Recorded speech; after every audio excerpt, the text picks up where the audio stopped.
नमस्कार. बृहन्मुंबई महानगरपालिका शिक्षण विभागाच्या व्हर्च्युअल ट्रेनिंग सेंटरमध्ये मी प्रेरणा देसाई आपल्या सर्वांचं स्वागत करते आणि आजच्या नवीन तासाला सुरुवात करते. इयत्ता तिसरी, विषय मराठी. आणि आज आपण कविता बघणार आहोत. त्या कवितेचं नाव आहे रानपाखरा आणि ह्या कवितेचे कवी आहेत कवी गोपीनाथ. बाळांनो, ही कविता त्याचा अर्थ समजून घेण्यापूर्वी आपण ती कविता एकदा ऐकूया.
आपण या कवितेचा अर्थ पाहूया. रानपाखरा रोज सकाळी येसी माझ्या घरा, गाणे गाऊन मला उठविशी मित्र जीवाचा खरा. ही जी छोटीशी मुलगी आहे ती रानपाखराला म्हणते की रोज सकाळी तू येऊन मला उठवतोस, येसी माझ्या घरा म्हणजे माझ्याकडे येतोस आणि छानपैकी गाणं गाऊन मला उठवतोस. जणू काही माझा तू अगदी म्हणजे मित्र आहेस, अगदी सखा जीवा भावाचा मित्र आहेस. तसं आपण आपल्या प्रेमाच्या व्यक्तीला कसं हळू उठवतो ना, प्रेमाने उठवतो, तसं हे रानपाखरू सुद्धा जे आहे ते या छोट्याशा मुलीला गाणं गाऊन म्हणजे चिवचिव चिवचिव किंवा पक्ष्यांचा किलबिलाट जो असतो की नाही, किलबिलाट करून तो त्या छोट्या मुलीला उठवतो आहे. आणि म्हणून ती म्हणते, रानपाखरा रोज सकाळी येसी माझ्या घरा, गाणे गाऊन मला उठविशी मित्र जीवाचा करा. शरीर निळसर शोभे झालर टिपक्यांची त्यावरी, सत्तेच डोळे चमचम करती जणू रत्ने गोजिरी.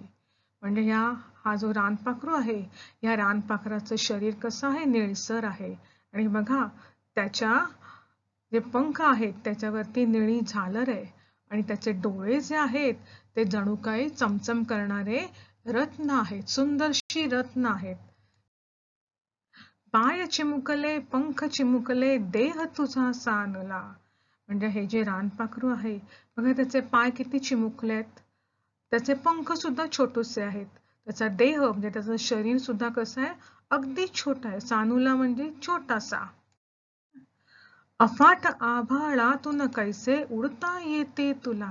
म्हणजे तुझे पंख एवढे छोटेसे आहेत, तुझे पाय एवढेसे छोटेसे आहेत, पण शरीर सुद्धा छोटसच आहे, पण तरी सुद्धा तुला या आभाळातून कसं उडता येतंय? हे आभाळ केवढं मोठं आहे, पण तू एवढूसा सानूला या अफाट आभाळातून कसा काय उडतोस? असा प्रश्न त्या मुलीला पडलेला आहे. डोंगर चढूनी वर येतो भास्कर. म्हणजे ज्याप्रमाणे सकाळच्या वेळेला डोंगर जो आहे त्या डोंगराच्या आडून सूर्य वरती येतो, रात्र संपल्यानंतर सूर्योदय होतं, तसंच सूर्योदय झाल्यावर काय असतं बरं? तुम्ही जर गावाकडे गेलात तर तुमच्या लक्षात येईल, सकाळ होताच पाखरं जी आहेत ती किलबिल किलबिल करायला करतात. तुझ्या सारखे जावे वाटे उडत मजेने वरी. या छोट्या मुलीला सुद्धा असं वाटतं की हे पाखरू, हे रानपाखरू जसं आकाशात उडतं, तसंच आपण सुद्धा मस्तपैकी आकाशात उडतो. पण तिला माहितीये की आपण उडू शकत नाही, म्हणून ती त्या पाखराला विचारते, नेशील का मज तुझ्या बिराडी बसवून पंखावरी. हे पाखरा, तुझ्या पंखावर बसवून मला तुझ्या घरी घेऊन जाशील का? असं ती मुलगी त्या पाखराला विचार. घरी गेल्यावर काय होईल? माय तुझी येईल, सूर्यही येईल भेटायला. त्या पक्षाची माय सुद्धा भेटेल आणि आकाशात गेल्यामुळे सूर्य सुद्धा मला भेटायला येईल, असं त्या छोट्या मुलीला वाटतंय. मजाच होईल सख्या पाखरा नेई एकदा मला. खरंच असं जर तू मला घेऊन गेलास, तुझ्या पंखावर बसून तुझ्या घरी घेऊन गेलास, तर तुझी माय मला भेटायला येईल ना, सूर्य मला भेटायला येईल आणि खरोखरच खूप मजा येईल. अरे पाखरा, मला एकदा घेऊनच जा तू, असं ती मुलगी त्या रान पाखराला सांगत आहे. या कवितेच्या खाली असणारे प्रश्न बघूया. प्रश्न पहिला आहे की कवितेच्या ओळीत शेवटचे अक्षर सारखे असणारे शब्द लिहा. पहिला शब्द आहे घरा. आता घरा या शब्दामध्ये शेवटचं अक्षर काय आहे? तर शेवटचं अक्षर आहे रा. म्हणजे कवितेमध्ये आपल्याला असा शब्द शोधायचा आहे की त्याचं शेवटचं अक्षर रा आहे. मग जर आपण कवितेच्या ओळी बघितल्या तर त्यात असं म्हटलेलं आहे, रान पाखरा रोज सकाळी येसी माझ्या घरा. याच्या पुढची ओळ आहे, गाणे गाऊन मला उठविसी मित्र जीवाचा खरा. आता खरा या शब्दाच्या शेवटी पण कुठला शब्द आलेला आहे? रा. म्हणून घरा शेवटचा शब्द रा आहे, म्हणून त्याचा उत्तर आहे खरा. आता दुसरा शब्द बघा, त्यावरी. या ठिकाणी शेवटचं अक्षर आहे ते म्हणजे री. आता कवितेमध्ये काय बघा बरं, त्यावरी शब्द कुठे आलेला आहे? तर शरीर निळसर शोभे झालर ठिपक्यांची त्यावरी. त्याच्या खालची ओळ जर आपण बघितली तर ती आहे, सत्तेच डोळे चमचम करीती जणू रत्ने गोजिरी. म्हणजे इथे बघा, इथे सुद्धा काय आलेलं आहे? गोजिरी शब्दाच्या शेवटी री आलेला आहे, म्हणून त्यावरी आणि गोजिरी. आता पुढचा शब्द जो आहे तो आहे सानुला. सानुला शब्दाचा शेवटचा शब्द अक्षर कुठला आहे? तर ते आहे ल, ला. मग आता ही सानुला हा शब्द कुठल्या ओळीत आलाय? पाय चिमुकले पंख चिमुकले देह तुझा सानुला, अफाट आभाळातून कैसे उडता येते तुला ना. म्हणजे तुला या शब्दाच्या शेवटी पण काय आलेला आहे? ला आलेला आहे. नंतर आहे भास्कर. भास्कर या शब्दाचं शेवटचं अक्षर आहे र. मग त्या ठिकाणी तिची ओळ आहे, रात्र संपता डोंगर चढुनी वर येतो भास्कर. त्याच्या पुढची ओळ बघा, तू ही त्याच्या संगे येसी गात गात सुस्वर. भास्कर सुस्वर. आता प्रश्न दुसरा आहे की खालील गोष्टींचे वर्णन करणारे कवितेतील शब्द लिहा. जसं बघितलेलं आहे की शरीर निळसर, मग डोळे कसे आहेत पक्षाचे? तर डोळे आहेत सतेज. पाय कसे आहेत त्याचे? पाय चिमुकले आहेत. पंख कसे आहेत? पंख सुद्धा चिमुकले आहे. आणि देह कसा आहे? देह आहे सानुला. म्हणजे डोळे सतेज, पाय चिमुकले, पंख चिमुकले, देह सानुला. आहे की नाही बघा बरं. सतेज डोळे चमचम करती जणू रत्ने गोजिरी, पाय चिमुकले पंख चिमुकले देह तुझा सानुला. आता आभाळ. आभाळ कसं आहे बघा. आभाळ आहे अफाट. अफाट आभाळातून कैसे उडता येते तुला. म्हणजे आभाळ कसं आहे अफाट. आभाळाचं जे वर्णन आहे ते वर्णन अफाट या शब्दाने केलेलं आहे. आणि गाणे. गाणे कसं आहे तर गाणे सुस्वर आहे ना. तू ही त्याच्या संगे येसी गात गात सुस्वर. म्हणजे गाणं कसं आहे सुस्वर आहे. आता पुढचा प्रश्न आहे एका वाक्यात उत्तरे लिहा. पहिला प्रश्न आहे कवितेतील मुलगी रोज सकाळी कोणाला घरी बोलावते. बघा मी प्रश्न पुन्हा एकदा वाचते. कवितेतील मुलगी रोज सकाळी कोणाला घरी बोलवते. आता उत्तर बघा. कवितेतील मुलगी रोज सकाळी रानपाखराला घरी बोलवते. कोणाला बोलवते ती घरी रानपाखरा. म्हणून बघा कवितेची पहिली ओळ आहे रानपाखरा रोज सकाळी येसी माझ्या घरा. आता प्रश्न दुसरा. रानपाखराचे डोळे कसे आहेत. रानपाखराचे डोळे सतेज आहेत. बघा मगाशी पण आपण बघितलं होतं शरीराला निळसर तर डोळ्याला कुठलं वर्णन केलेला शब्द आहे सतेज. रानपाखराचे डोळे कसे आहेत सतेज आहेत. पुढचा प्रश्न. रानपाखराचा चिमुकला देह बघून कवितेतल्या मुलीला कोणता प्रश्न पडला आहे. उत्तर. रानपाखराचा चिमुकला देह बघून कवितेतल्या मुलीला प्रश्न पडतो की हा एवढासा चिमुकला पक्षी या अफाट आभाळात कसा उडतो. म्हणून तर तिथे वाक्य ओळी आहेत बघा कवितेच्या. पाय चिमुकले पंख चिमुकले देह तुझा सानुला. सानुला म्हणजे छोटा. अफाट आभाळातून कैसे उडता येते तुला. तुझे पाय चिमुकले आहेत तुझे पंख चिमुकले आहेत एवढंच नाही सगळं शरीरच चिमुकलं आहे पण तरी सुद्धा तू या एवढ्या मोठ्या अफाट आभाळात कसा उडतो असा प्रश्न त्या कवितेतल्या मुलीला पडलेला आहे. पुढचा बघा. सूर्य डोंगर चढून वर कधी येतो. उत्तर आहे सूर्य रात्र संपल्यानंतर डोंगर चढून वर येतो. तुम्ही जर कधी गावी गेलात तर तुम्ही जेव्हा सूर्योदयाला जर उठला तर तुम्हाला दिसेल की सूर्य रात्र संपल्यानंतर सूर्य जो आहे तो डोंगराच्या आडून हळूहळू वर येतो. आणि म्हणून कवीने असं विचारलेलं आहे की सूर्य डोंगर चढून कधी वर येतो. तर सूर्य रात्र संपल्यावर डोंगर चढून वर येतो. पुढचा प्रश्न बघा. कवितेतल्या मुलीला रानपाखराबरोबर कुठे जायचे आहे. उत्तर. कवितेतल्या मुलीला रानपाखराबरोबर त्याच्या घरी जायचं आहे.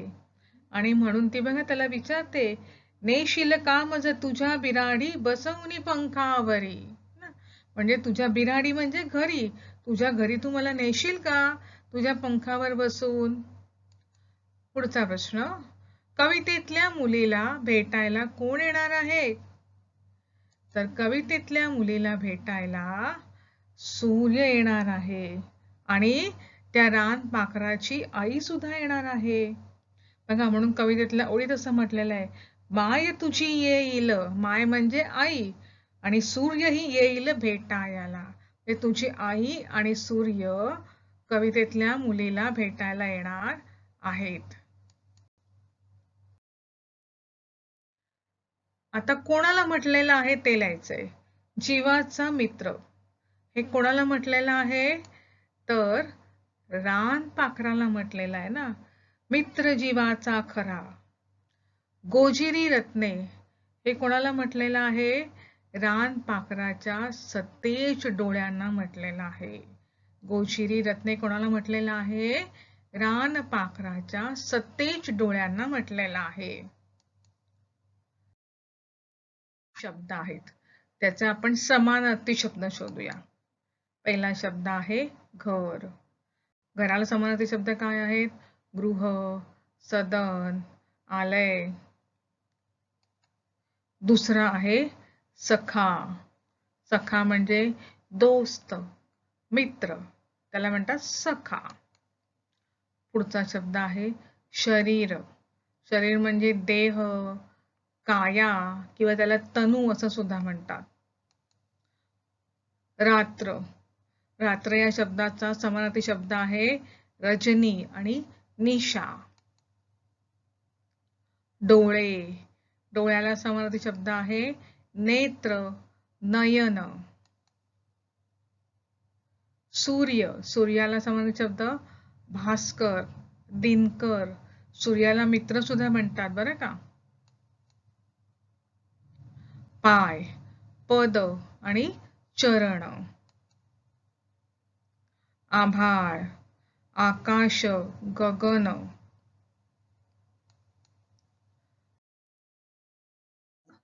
विरुद्धार्थी शब्द बघूया.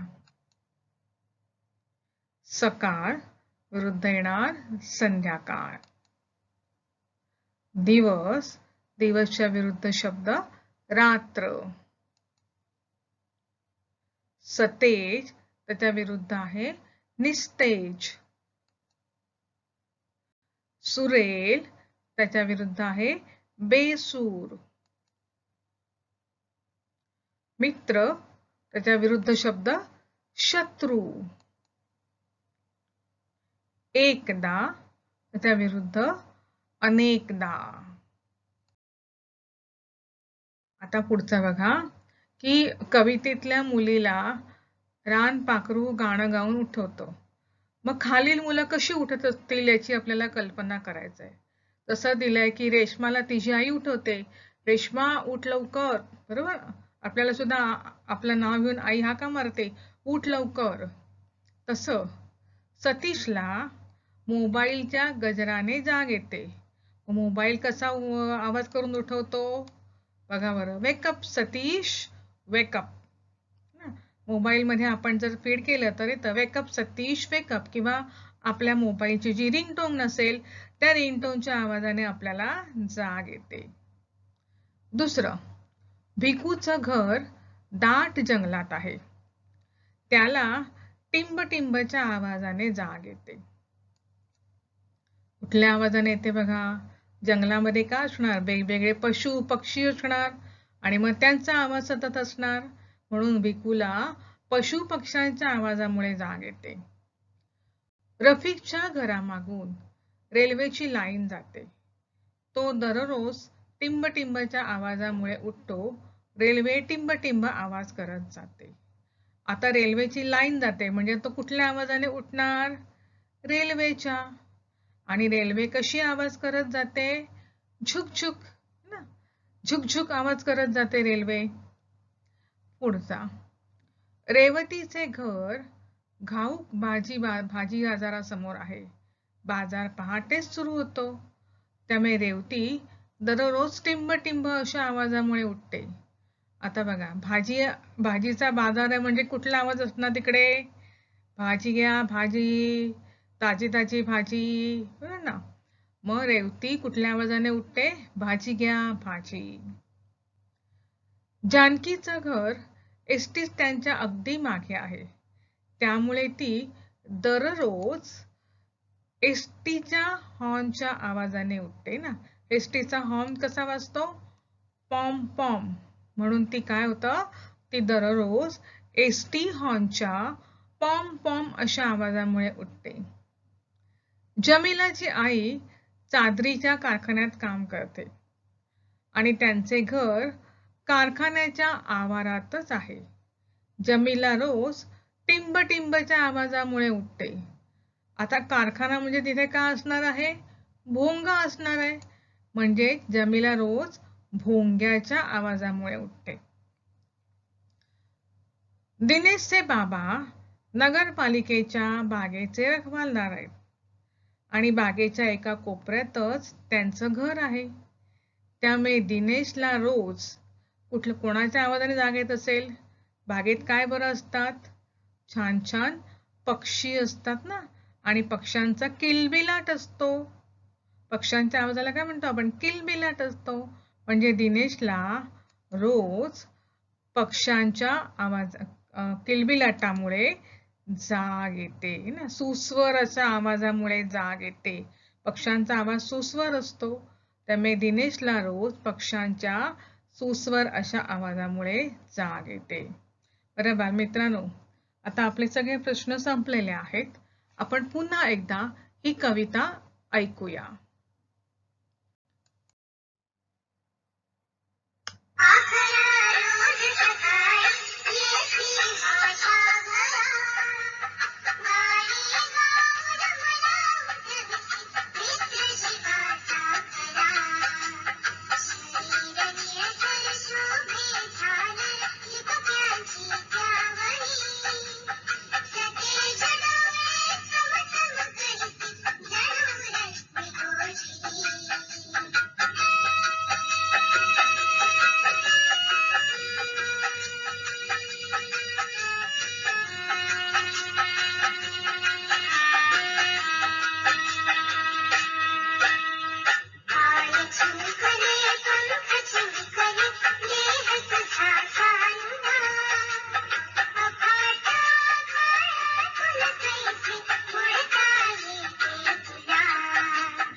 बालमित्रांनो, हा व्हिडिओ तुम्हाला नक्कीच आवडला असणार. यासारखे अनेक छान छान व्हिडिओ आहेत जे तुमच्या अभ्यासक्रमावर आधारित आहेत.